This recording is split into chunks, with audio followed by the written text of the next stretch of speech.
Hey guys, in this video we're going to go over how to install N8N on Mac. Now the first thing, make sure you have Docker installed because this is what we're going to be using to install and run N8N and its necessary dependencies. So from your terminal, I want you to run this following code.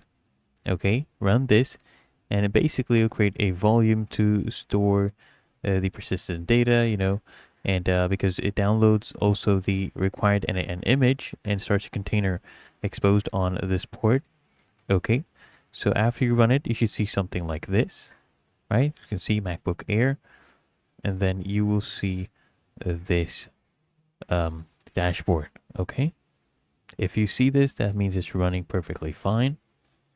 If you found this helpful, make sure you smash the like button and subscribe to frequently asked questions, and I'll see you in the next one. Thanks for watching.